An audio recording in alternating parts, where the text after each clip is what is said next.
doctor, amigo de la casa, amigo personal, es un destacadísimo cardiólogo, es el heredero natural intelectual fundamentalmente del doctor Carlos Bertolazzi, que es un médico cardiólogo, fue un médico cardiólogo eminente de Argentina, fundador de una escuela de cardiología argentina que se identifica en el mundo y de alguna manera nos acompaña siempre con el módulo de cardiología, por un lado, y también con el módulo de bioestadística. Lo que pretendemos nosotros es que el doctor Tajer nos ilustre no solamente sobre la importancia de conocer los criterios bioestadísticos como para entender todo lo que es medicina basada en la evidencia, sino también cómo debemos, o tratar de ayudarnos a entender cómo debemos leer un trabajo científico, cuándo tenemos que darle importancia, cuándo el trabajo tiene mensajes que no son estadísticamente útiles. Bueno, entonces creo que es un módulo desde todo punto de vista muy útil para todos nosotros. Así que, Carlos, te escuchamos atentamente. Muchas gracias por la presentación. La intención, les cuento un poco de estos tres encuentros. El primero hoy va a estar dirigido a...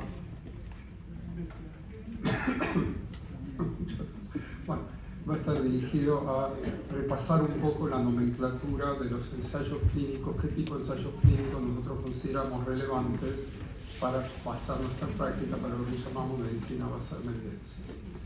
Luego vamos a comenzar con lo que llamamos descripción, llamamos estadística descriptiva, para repasar un poco. Cuando ustedes leen un trabajo y ven una información que dice, bueno, el porcentaje de Mufero fue 62 con intervalo de confianza de 55 a 65, ¿qué quiere decir ese intervalo de confianza y cómo interpretarlo, cómo leerlo o un desvío estándar?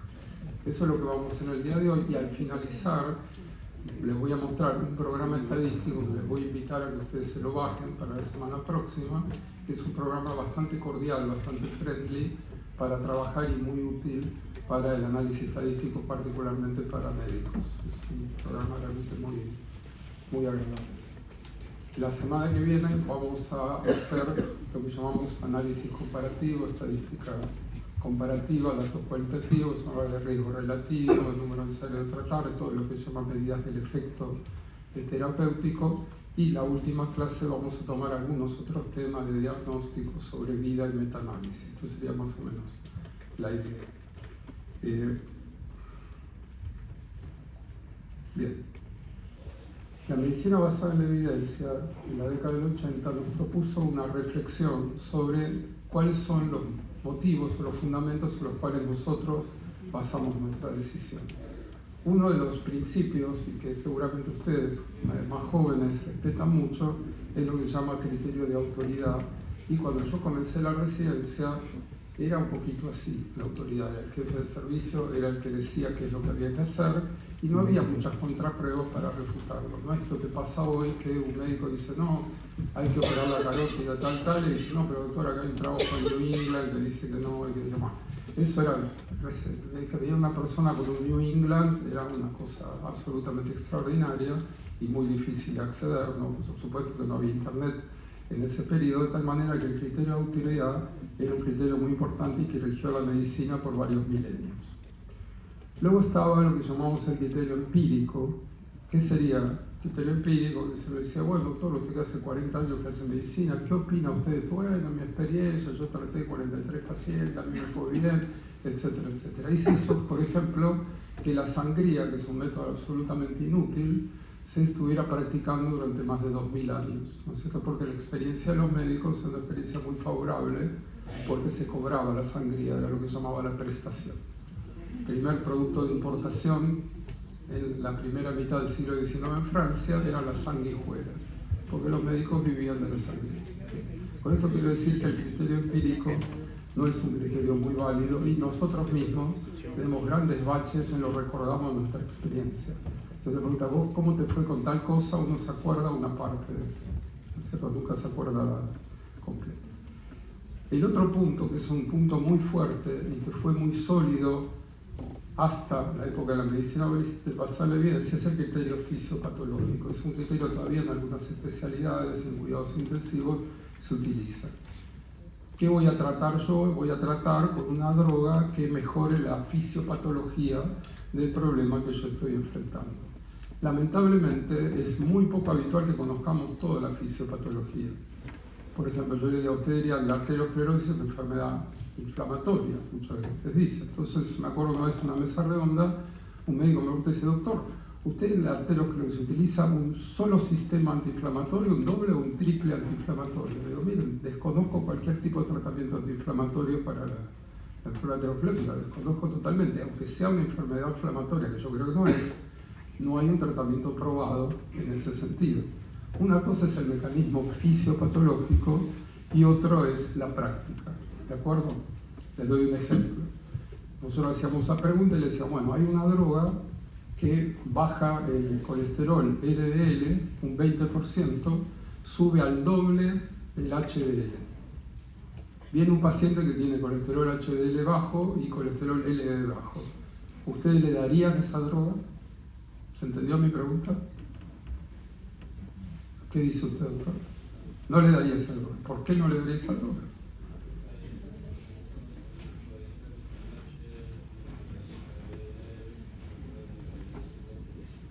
El doctor dice que hay otras estrategias que pueden elevar el HDL si se encuentra en niveles subóptimos. Bueno, tendría que decirle que no hay ninguna estrategia para elevar el HDL, pero no importa eso. La pregunta iba por otro lado. Nuevamente, usted tiene un paciente que tiene HDL bajo. Yo vengo y le digo, doctor, acá tiene esta droga y esta droga sube al doble del HDL. ¿Hay alguna droga que suba al doble del HDL? No existe, es un 5 y 10%. Sin embargo, esta droga sí lo hace. Y baja un 20% de colesterol LDL. Y usted me diría, ¿la uso o no la uso? Usted no me tiene que preguntar. ¿Qué pregunta falta? ¿Cuál es la pregunta?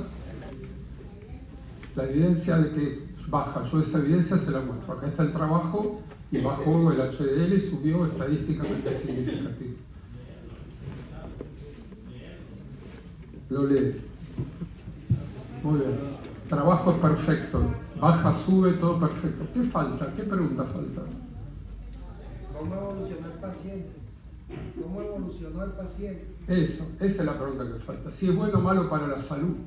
¿De acuerdo? ¿Qué quiere decir la salud? Los eventos. Pues yo te subo el HDL. Bueno, ¿y eso para qué me va a servir?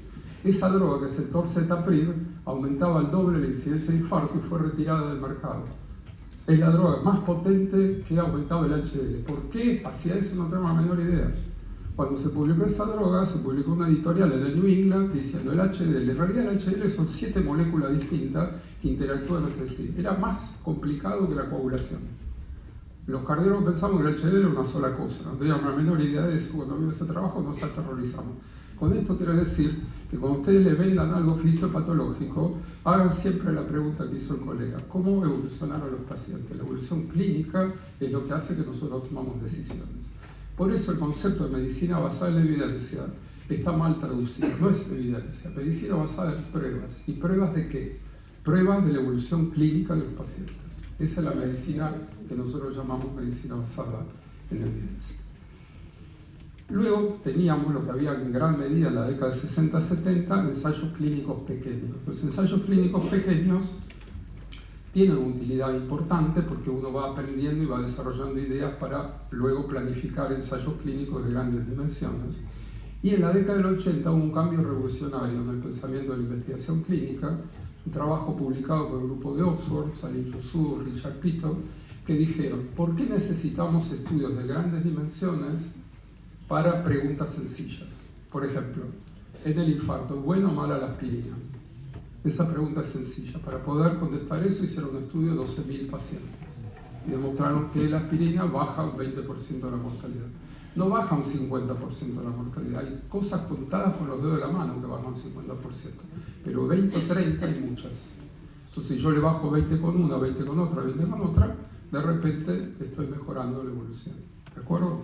Ese fue el concepto de la década del 80, esta revolución de hacer estudios de grandes dimensiones para evaluar preguntas sencillas. ¿Se muere o no se muere? Todo el análisis es un chi cuadrado. Estadísticamente muy sencillo analizar, pero son estudios complejos de elaboración. Y luego apareció este tema del metaanálisis, que es simplemente un repaso de lo que está publicado, y si tenemos ensayos de grandes dimensiones publicados, y todos son coherentes, y todos dicen que la aspirina reduce la mortalidad, bueno, ahí estamos recontra seguros y podemos darle a los pacientes diferentes indicaciones.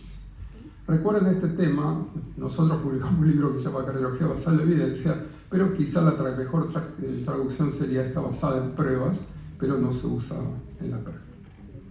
¿Qué sería un ensayo clínico? La intención es repasar a lo largo de un ejemplo diferentes formas de hacer ensayo clínico, diferentes métodos que podemos aplicar para aprender de esto, ¿no? ¿Qué sería un ensayo clínico? Es un ensayo que se hace con pacientes para dilucidar algún conocimiento. Este conocimiento puede ser fisiopatológico, venir a ver qué efecto tiene heparina sobre tal cosa de la sangre, etc.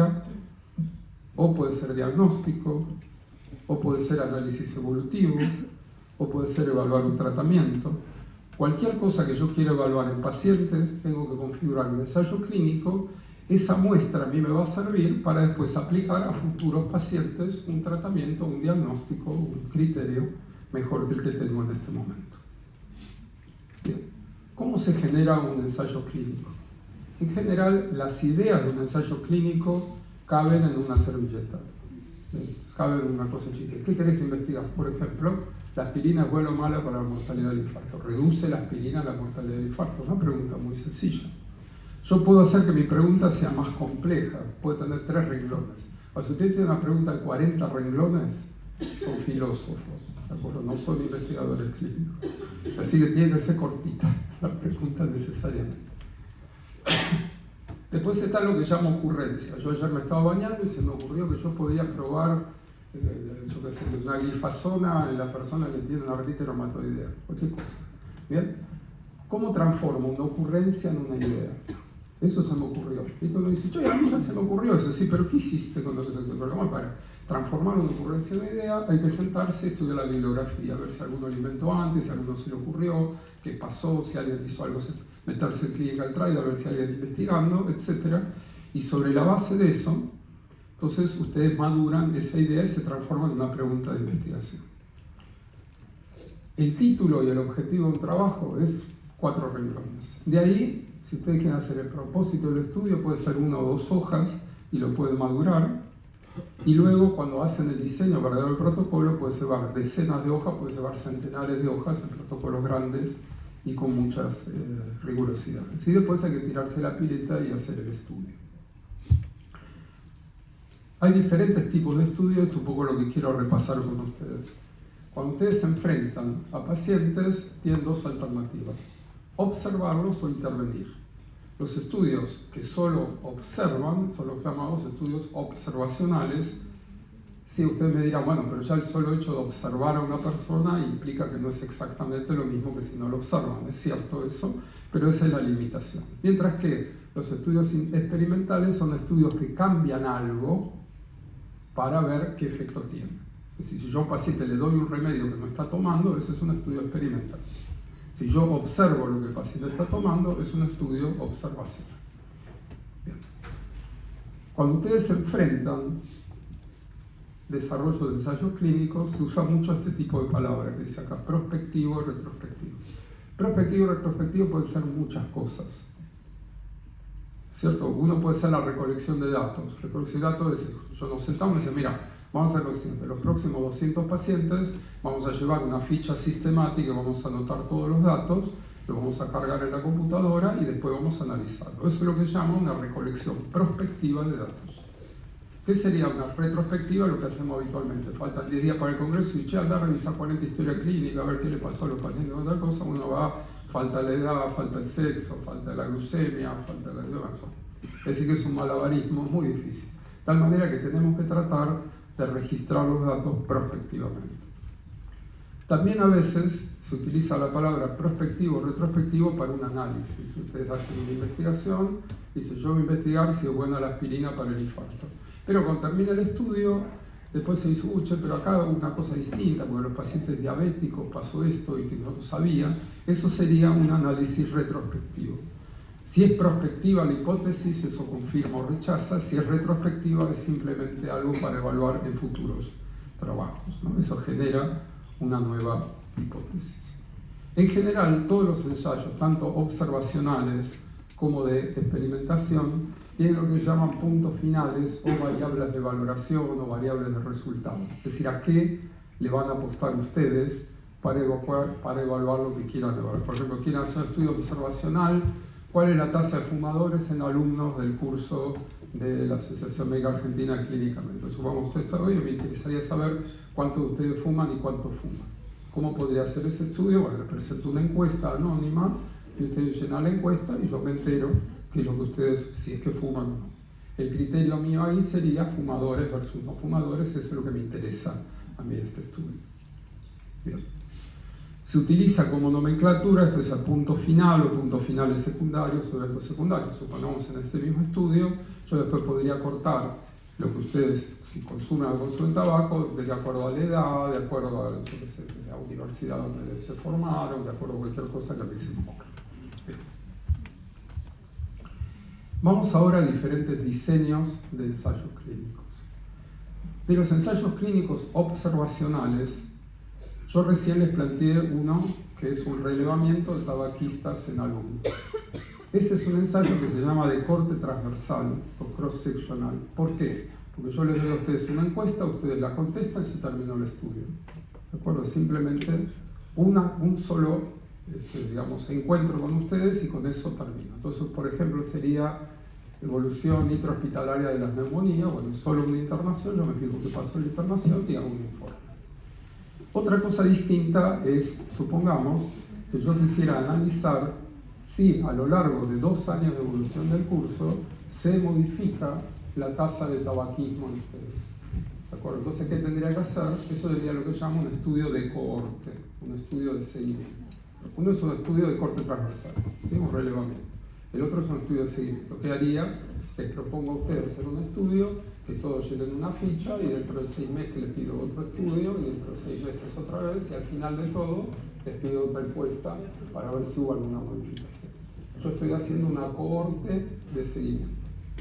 El estudio más importante en la historia del cohorte es el estudio de Framingham. Es una cohorte en una ciudad norteamericana que se formó en 1949 y hoy en día se sigue todavía los nietos de esa cohorte.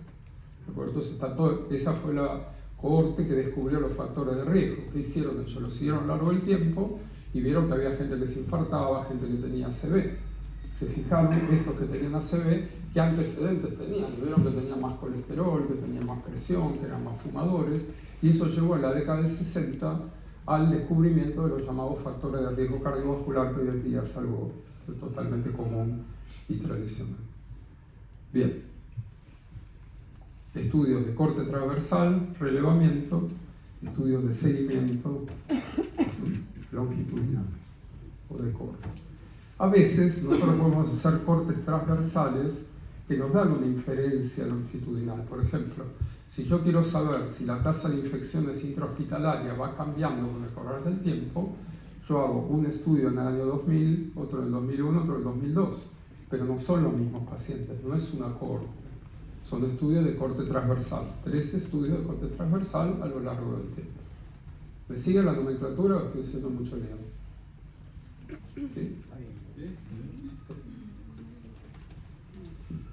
Por ejemplo, nosotros hacemos muchas veces en la Sociedad de Cardiología relevamientos periódicos cada 2-3 años a ver cómo está la mortalidad del infarto en Argentina, en todas las unidades coronarias. Entonces tenemos estudios del año 1987 hasta ahora y podemos ver cómo evolucionó. No son los mismos pacientes, no es un estudio de cohorte, son pacientes que fueron seguidos.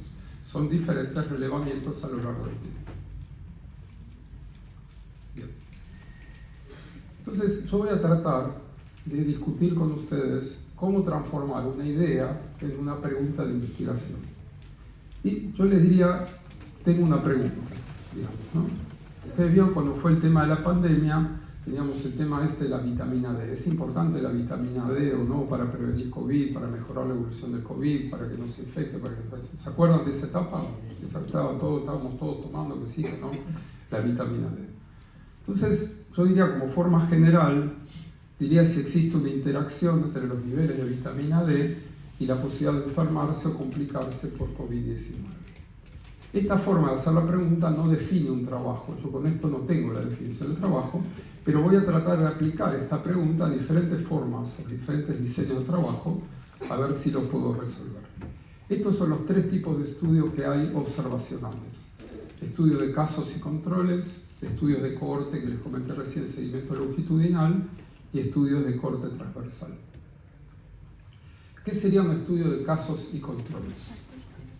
Para que se entienda el concepto. Vamos a suponer que de repente hay un llamado telefónico y 15 de ustedes llaman a la administración del curso y le dicen, mira, no puedo ir porque estoy con una diarrea tremenda. ¿Viste? Y alguien mira y dice, ¿cómo puede ser? 15 alumnos nuestros están con diarrea. ¿Hasta ahí? Esos 15 alumnos son los casos. Le digo, ¿qué caracterizará a estos casos? ¿Con qué los puedo comparar? Bueno, podemos comparar con controles. ¿Qué serían los controles? Los otros alumnos que no tuvieron ese episodio de diarrea. ¿Y cómo elegiría yo esos controles? Y bueno, diría, bueno, sobre estos 15 alumnos, esta es una mujer que tiene 32 años, bueno, elijo 2 mujeres de 32 años para comparar con ella. Entonces yo tengo los casos y elijo controles para comparar. Supongamos que yo tomaría 15 y tomaría, por ejemplo, 30 controles. Entonces compararía y diría, bueno, no, estos 15 fueron justo a la pizzería acá enfrente y comieron una pizza de verdura, bueno, entonces ya tenemos, ¿se entiende? Esto sería un poquito el diseño de lo que sería un caso control. Es un estudio muy útil para temas epidemiológicos. Bien, entonces los estudios caso-control pueden ser prospectivos, yo puedo diseñar un estudio caso-control, o de repente me encuentro con una epidemia como esta que le conté recién, de diarrea, etc., y digo, bueno, tengo que hacerlo en el momento. Ese tema, no tengo que tratar de analizarlo. Bien, entonces yo defino controles, defino casos, bien. Por ejemplo, si consumieron más helado, fueron a la pizzería, etcétera, etcétera. O por ejemplo, si yo veo que entran chicos con neumonía, digo, ¿será el bajo peso para la edad una condición de favorecer una neumonía? Yo tengo a los chicos que entraron con sus pesos, pero no tengo a los que no entraron. Entonces buscar a los que no entraron, a algún chico familiar o algunos controles para compararlos. Muy bien, entonces ¿cómo podría ser un estudio caso-control para contestar el problema de la vitamina D? Por ejemplo. Entonces yo podría decir, bueno, selecciono 50 personas con coronavirus, 50 personas que me entran al hospital con coronavirus confirmado, y elijo 100 controles que entran por cualquier otra enfermedad o sanos, y le comparo los niveles en sangre de vitamina D. Mi hipótesis es que las personas que vienen infectadas con COVID son aquellos que tienen menos niveles de vitamina D. ¿Se entiende el diseño? Este es un estudio posible, no voy a ganar premio Nobel con esto, pero que posiblemente se pueda publicar. Ahora, ¿cuál es la pregunta? La pregunta de este trabajo es, ¿el nivel de vitamina D en sangre es diferente en casos con COVID que en controles sanos? ¿Este diseño me contesta esa pregunta? Usted tiene que decir que sí. ¿Están de acuerdo? Bueno. Es un diseño acorde a esta pregunta.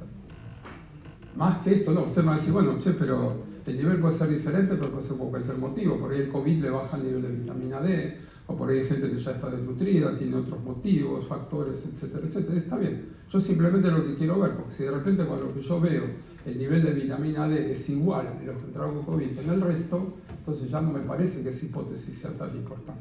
¿De acuerdo? Y este es un estudio caro o barato.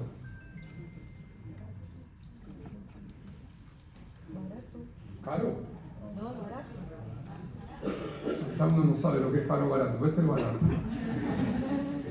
Está todo con la inflación, no sabe. Bueno, pero digamos, imagínense ustedes que usted recibe 50 pacientes, todo el costo que tiene de medir la vitamina D y después ir al hospital, agarrar 100 y medir la vitamina D. Tiene el costo de medir vitamina D, pero es un estudio relativamente barato para un proyecto de investigación. Entonces sería un estudio caso-control.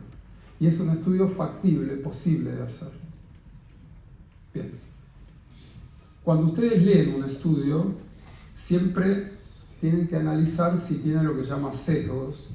Sesgos, que serían bias en inglés. Sesgos son motivos que hacen que la interpretación de los datos no refleje exactamente lo que ustedes quieren contestar. ¿Se entiende la idea? Por ejemplo, le voy a plantear un caso. La gente que come más frutas, tiene menos eventos cardiovasculares. Esto se ha demostrado científicamente. Ustedes hacen un relevamiento Y evidentemente la gente que come más frutas tiene menos eventos cardiovasculares. Entonces, ustedes podrían suponer que comer frutas se asocia con menores eventos cardiovasculares. Podría ser eso. Pero no tienen la respuesta ahí. Entonces, ¿cómo harían el estudio? Bueno, vamos a hacer así. Somos estos dos grupos. Ustedes de ahora en adelante van a comer 2 frutas más por día, ustedes no. Y dentro de 5 años vemos si tuvieron más eventos cardiovasculares. Es un estudio de intervención. Ese estudio se hizo, se le dio a una persona fruta, a los otros no, y no sirvió para nada. Es decir, que comer fruta no previene eventos cardiovasculares. Pero la gente que come fruta tiene menos eventos cardiovasculares.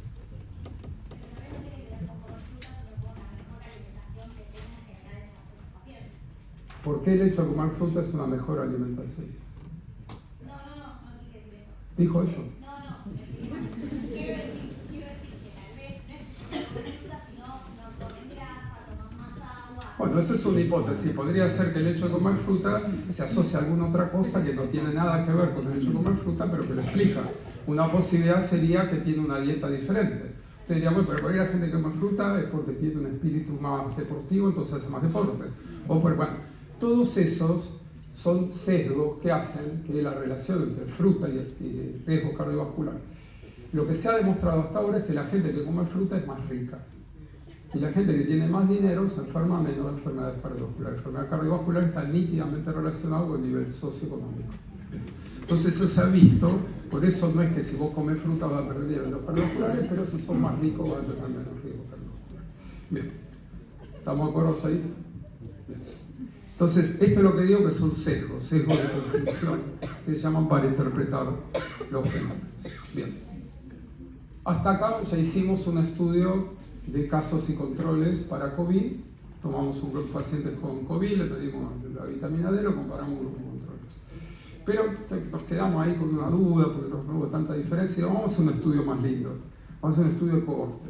¿Qué hacemos? Bueno, le pedimos a todos ustedes vitamina D, ya sabemos la vitamina D que tienen, y a lo largo del tiempo vemos todo este año cuántos se infectan de COVID y cuántos no. Bueno, ahora no hay mucho COVID, pero supongamos que fuera ese el tema. ¿De acuerdo? Entonces yo tengo una medición basal de todo el grupo de cohorte y después voy a mirar qué pasó y me voy a fijar si hubo diferencias. ¿Qué haría yo? Supongamos que este sector, disculpe que los infecte, tuvieron COVID.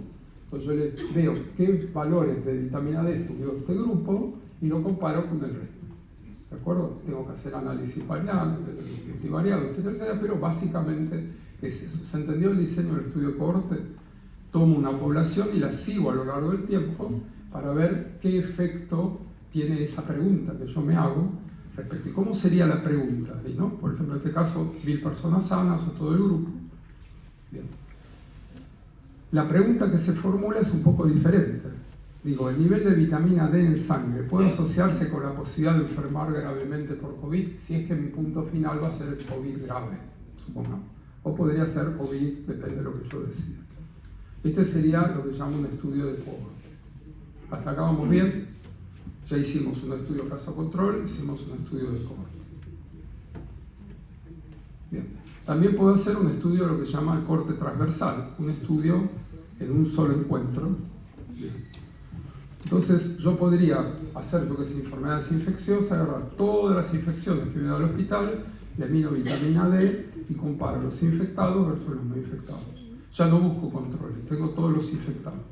¿De acuerdo? Sí. Bien, ese es un estudio de relevamiento. Esto también es relativamente económico. No son estudios que completen el diagnóstico, digamos que uno esté seguro del fenómeno. Entonces, supongamos que yo tengo la hipótesis que verdaderamente la vitamina D es importante para el problema del COVID, entonces tengo que animarme a hacer un estudio experimental. ¿Y qué significa? Bueno, darle vitamina D y ver si eso mejora algo. Bueno, eso sería un poquito el desafío. Cuando ustedes hacen ensayos, pueden hacer ensayos que se llaman controlados, ensayos no controlados. ¿Qué sería un ensayo controlado? A esta mitad le damos vitamina D, a esta mitad le damos placebo o control. Entonces este grupo es el control del otro. ¿Qué sería un ensayo no controlado? Yo tengo una fuerte fe en la vitamina D, le doy vitamina D a todos. Y después termino y digo, le fue bárbaro. Los estudios no controlados tienen muchas debilidades. ¿Por qué? Porque no tenemos con qué comparar. Nunca podemos saber qué hubiera pasado si no lo hubiéramos hecho eso que decimos. ¿De acuerdo? Entonces, si ustedes recuerdan los primeros tiempos del COVID, había gente que decía, a mí se me curaron todas las neumonías, yo le daba esto, ivermectina, no tenía mortalidad. En Israel curaban con esto, con inmunología, con cosas, pero todos los días aparece un tratamiento nuevo, y cuando terminó la epidemia no quedó nada. De todos esos tratamientos mágicos que curaban a todo el mundo, no quedó ni uno. ¿De acuerdo? Porque eran todos estudios no controlados. Los estudios controlados fueron prácticamente, no todos negativos, pero casi todos negativos. Entonces, siempre pensamos, si queremos hacer un ensayo de intervención, este era el corte transversal, perdón que estoy haciendo bien. Entonces, en general, ustedes ven la mano esa que va para abajo, que dice que la gente que hace ensayos clínicos, en el caso mío, no nos gustan mucho los ensayos no controlados, los miramos con mucha desconfianza. ¿Qué sería un caso no controlado? Una casuística. Yo presento mi casuística y digo, a mí me va bárbaro. Está bien, pero yo qué sé. Por ahí te hubiera ido mejor si no lo hubieras hecho. No tengo la menor idea, no tengo con qué comparar. Bien. Lo ideal es comparar con grupos paralelos. A veces hay problemas que se pueden comparar contra la misma persona contra sí misma. ¿Se les ocurre algún ensayo así de uno contra sí mismo?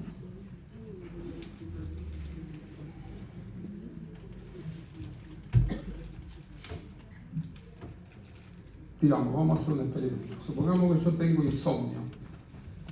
¿Qué quiere decir? Que yo a lo largo del mes casi nunca duermo más de 4 o 5 horas. Bueno, entonces digo, vamos a hacer un ensayo propio individuo como control.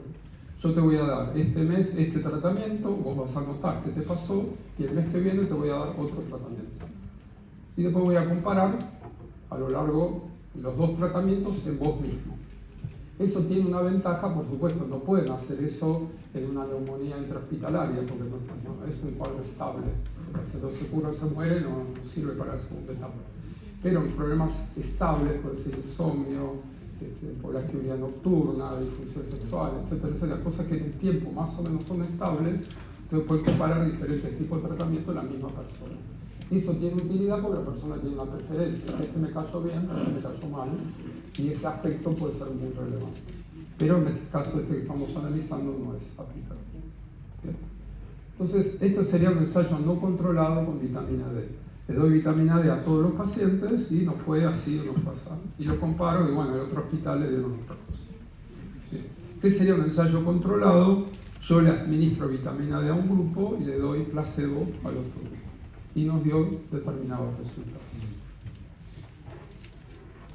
¿Qué contextos se pueden utilizar? Bueno, yo que sé, puedo agarrar a la población. Digo, yo tengo una población de gente añosa, digo, ¿qué pasaría si yo le suplemento vitamina D a todos?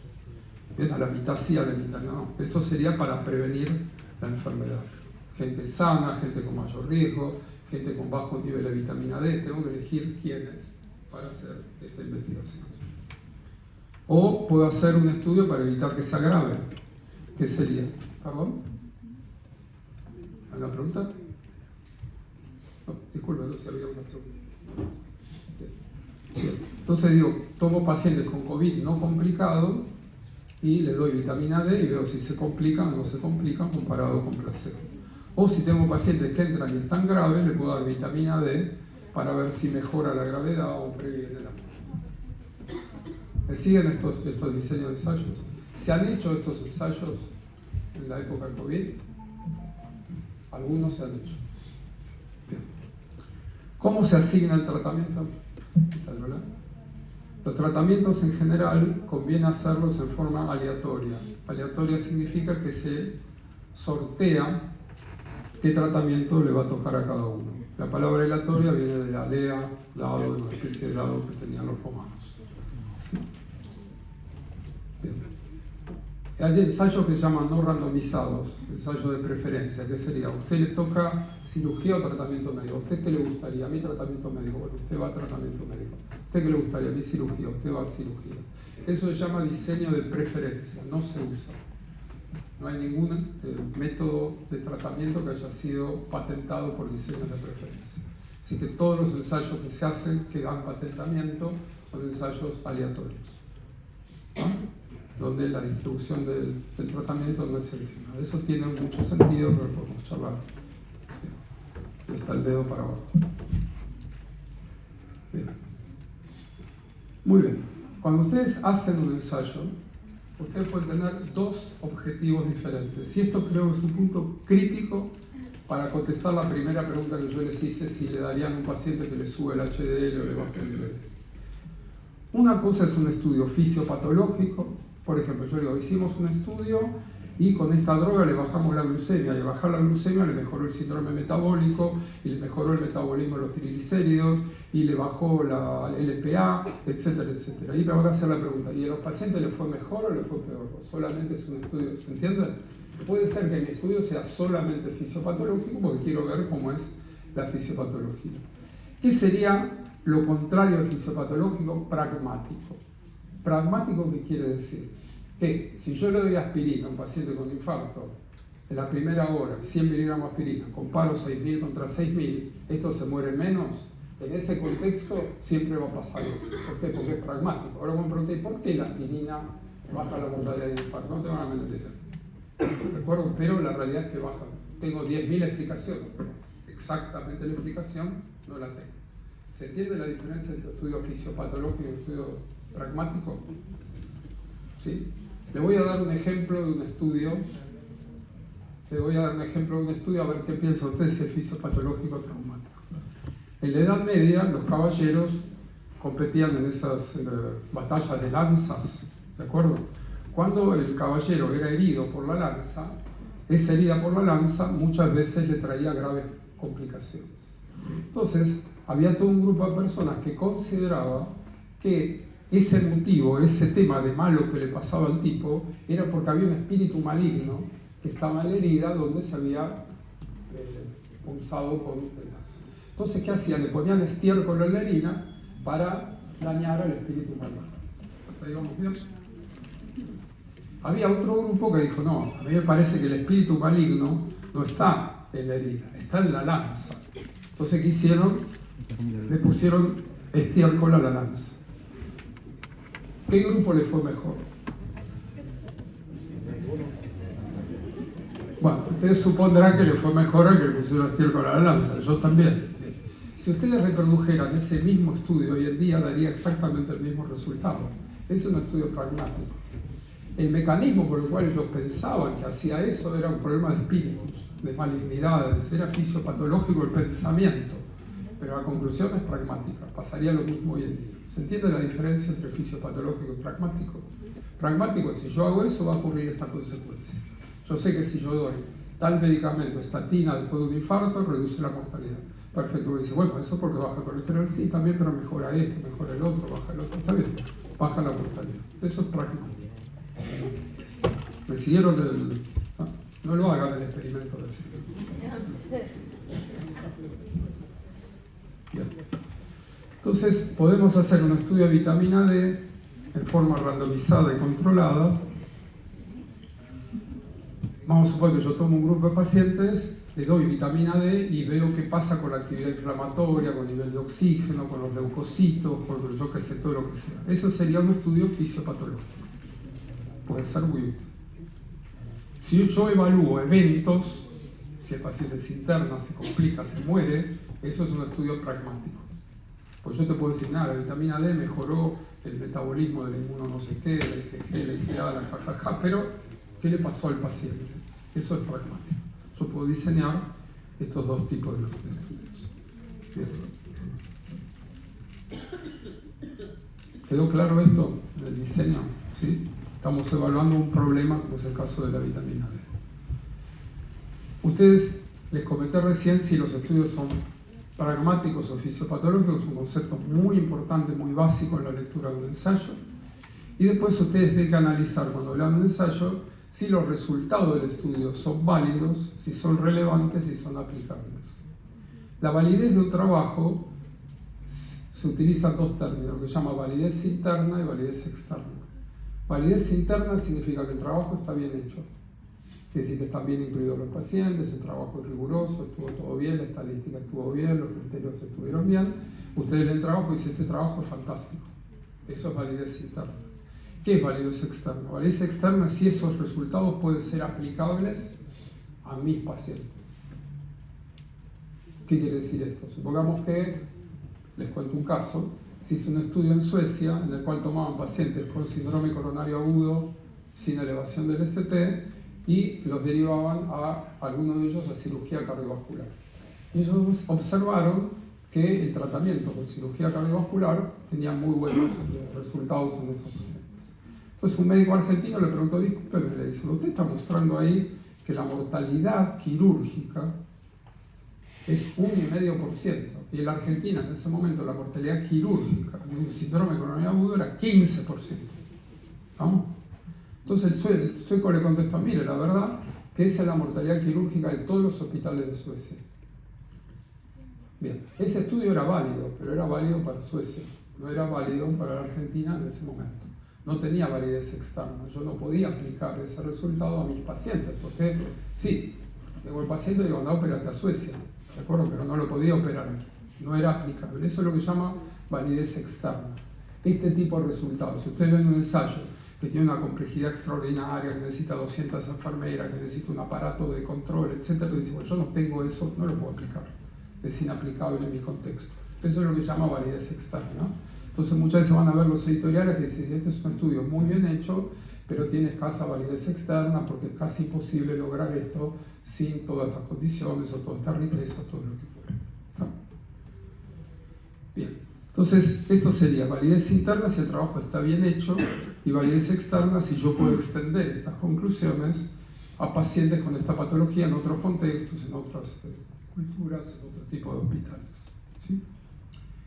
Bien, estamos ya terminando este tema. Entonces, ¿cómo son los tratamientos? Los tratamientos, supongamos que nosotros hiciéramos este estudio, a esta mitad le damos vitamina D, a esta mitad le damos placebo, estos serían grupos paralelos, cada grupo recibe un tratamiento diferente. Bien. Y estos serían tratamientos cruzados. Si fuera un evento, como el que yo le decía recién, insomnio, yo podría decir, bueno, el primer mes ustedes todos reciben este tratamiento, y ustedes así, y el mes que viene rotamos el tratamiento. Eso se usa mucho en fenómenos, así como digo, estables a lo largo del tiempo. También son estudios mucho más chicos y mucho más baratos, pero no se aplican mucho.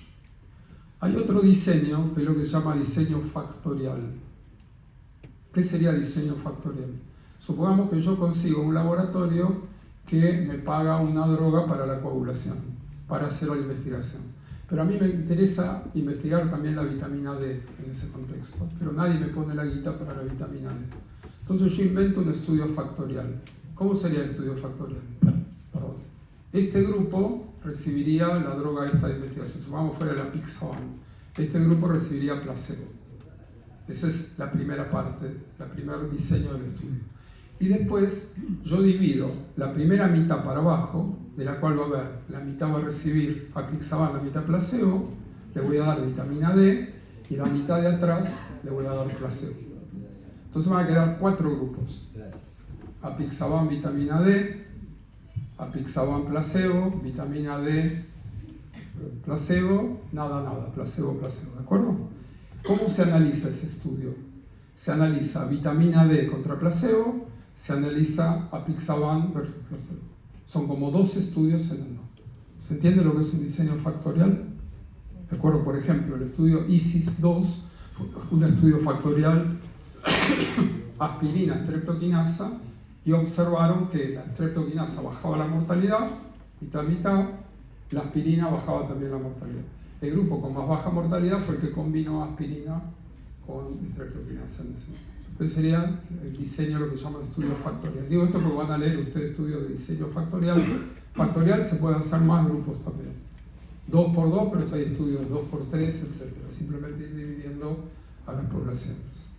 Bien. Entonces supongamos yo quiero evaluar el diseño factorial y consigo a alguien que me banque la vitamina D o me banque la cloroquina. Entonces analizo, a la mitad le doy cloroquina, a la mitad le doy placebo, a la mitad le doy vitamina D, a la mitad placebo. Y la pregunta de investigación son 2. ¿Es beneficiosa la cloroquina? Si es beneficiosa la vitamina D. Son como 2 estudios al mismo tiempo, que sería el concepto de diseño factorial. Bien, falta muy poquito. Esto es como lo que se llama un diccionario, ¿no? Estamos viendo las palabras que vamos a utilizar cuando analizamos ensayos clínicos. Lamentablemente, cuando ustedes leen un ensayo clínico, tienen que saber qué tipo de ensayo es. Un ensayo caso control, es un ensayo. Cada uno tiene sus reglas, tiene sus condiciones, hay que analizarlo de una manera distinta y hay que entrenarse para eso. Otro de los criterios que han surgido mucho en los últimos años es lo que llamamos estudios de superioridad, que son los estudios habituales, vitamina D contra placebo, que llamamos estudios de superioridad, y otros son los estudios de no inferioridad, o que antes se llamaban estudios de equivalencia. Los estudios de no inferioridad son estudios orientados a comparar en el efecto central una droga, suponete una droga para el cáncer, que es inyectable, y otra droga que es oral. Yo quiero comparar lo oral con el inyectable, pero no quiero ser mejor que el inyectable, quiero ser igual. Y decir, ¿para qué querés ser igual? Bueno, porque al ser oral va a ser más económico, va a ser más fácil de tomar, va a requerir menos internaciones. ¿De acuerdo? Entonces, yo tengo que demostrar que no hay diferencia en la mortalidad para sacar jugo de las otras ventajas que tiene ese otro tratamiento que yo estoy usando. Eso es lo que se llama un estudio de no inferioridad. ¿Se puede hacer un estudio de no inferioridad contra placebo?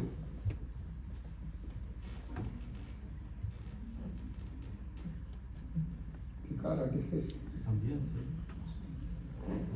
Me parecería ridículo, ¿no es cierto? Sin embargo, hace unos años hubo un movimiento en la FDA norteamericano que dijo lo siguiente, habló con la industria farmacéutica y le dijo, muchachos, no le voy a patentar más hipoglucemiantes. ¿Por qué? Porque ya estoy podrido que patenten hipoglucemiantes con estudios de 200 pacientes y no sabemos si es bueno o malo para la salud. Hay chiquicientos hipoglucemiantes y uno le baja esto, otro le baja el otro, pero no hay ningún estudio de seguimiento alejado. Y aparte, los hipoglucemiantes pueden aumentar el riesgo cardiovascular, porque había estado el famoso estudio de la rosiglitazona, que bajaba muy bien el azúcar, pero aumentaba los eventos cardiovasculares. Muy bien, entonces le dijeron, no hay ningún problema, vos hacés estos ensayos clínicos, pero me haces no inferioridad contra placebo. ¿Qué significa? Tenés que demostrar que no empeorás la evolución cardiovascular respecto del placebo. ¿Se entendió? Que empatás con el placebo. Es decir, sí, yo empato con el placebo en mortalidad cardiovascular, pero en bajar el azúcar gano. ¿De acuerdo? Entonces, en el punto final crucial. Con la suerte misteriosa que cuando hicieron estos estudios, varias de estas drogas mejoraron la mortalidad cardiovascular, como es el caso de las glifazonas, que es producto de esa regla que estableció la FDA para evaluar la inferioridad. Es decir, fue un hecho bastante casual y milagroso. Estudios de no inferioridad se hacen mucho en cáncer, justamente porque hay drogas que son muy tóxicas. Entonces, ustedes tienen una droga que reduce la mortalidad igual, pero no, que no produce pérdida de pelo, no produce inmunosupresión, o no produce aplasia medular, o lo que fuera, es una droga ventajosa. Por ahí la mortalidad es igual, pero tiene menos efectos adversos o es más barato. Esos son los ensayos de no inferioridad. ¿Se puede hacer un estudio de no inferioridad con vitamina D? Prácticamente no, porque para hacer ensayos de no inferioridad tiene que haber algún tratamiento que haya demostrado ser bueno. Y el COVID prácticamente no lo hay, así que no se puede hacer eso. Y el último diseño, de los últimos diseños, que se ha publicado 2 o 3 registros últimamente, es lo que se llama un estudio randomizado basado en registros. ¿Escucharon hablar de eso? Del estudio TASTE, el estudio REDUCE, digamos? No. ¿Qué sería esto? Digamos, y eso me parece que es algo muy interesante para pensar para el futuro, más ustedes que son gente joven. Suecia tiene un sistema por el cual todos los pacientes que se internan están registrados en una sola historia clínica. Todos los medicamentos que se administran están registrados. Todas las muertes están registradas en el registro de las personas. Entonces dijeron, ahora que podemos hacer un estudio bastante barato, sin tanta complejidad como tienen los grandes estudios que son extraordinariamente caros, y dijeron, vamos a evaluar, por ejemplo, el uso de beta-bloqueantes después de un infarto. Entonces, ¿qué hicieron? Todos los pacientes que llevaban con infarto en Suecia, a la mitad los randomizaban y les decía, usted de ahora va a tomar beta-bloqueantes, usted no va a tomar beta-bloqueantes. Una vez que le dijeron eso, no volvieron a tomar contacto con el paciente. Simplemente se fijaron si se internó en los registros de internación, si se murió en los registros de mortalidad, si consumió el remedio en los registros de uso del fármaco. ¿Se entendió el concepto? ¿Qué sería esto? Sería un estudio randomizado, pero basado en registros. Eso es extraordinariamente más barato pero aparte es extraordinariamente más reflejo de la vida real que un ensayo clínico randomizado. Un ensayo clínico randomizado hay que elegir muy minuciosamente a los pacientes, lo llamás por teléfono, lo seguís, ¿viste? Lo visitas 17 veces, lo pedís, no. Entonces, no es el seguimiento habitual que hacemos los médicos. Mientras que ellos están evaluando si dar beta-bloqueante o no, es bueno en el contexto de la medicina sueca tal cual se practica. Es decir, el escenario del trabajo es el escenario de la práctica clínica, no es el escenario de los modelos de investigación. Hay muchos ensayos que muestran, por ejemplo, que drogas que prolongan 3 años la vida en los ensayos, en el mundo real no prolongan más de 1 año y medio, porque son otros pacientes, otros contextos, otras aplicabilidades. Así que este es el último diseño que les quería comentar. Paramos esta primera parte. Bueno, si quieren hacer preguntas sobre el tema de este diseño, yo me voy a sentar en el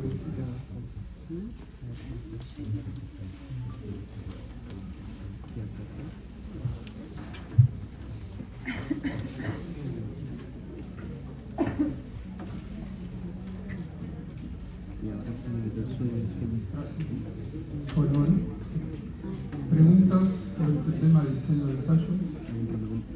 ¿Ya se animan a hacer ensayos clínicos con esta información? Más o menos. ¿Alguien de ustedes diseñó alguna vez un ensayo clínico? Levanten la mano. Parece que no. Parece que no. ¿Y tampoco? ¿Y por qué?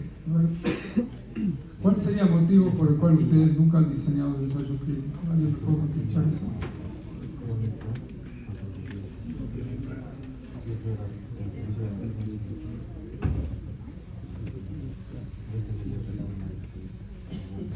Bien.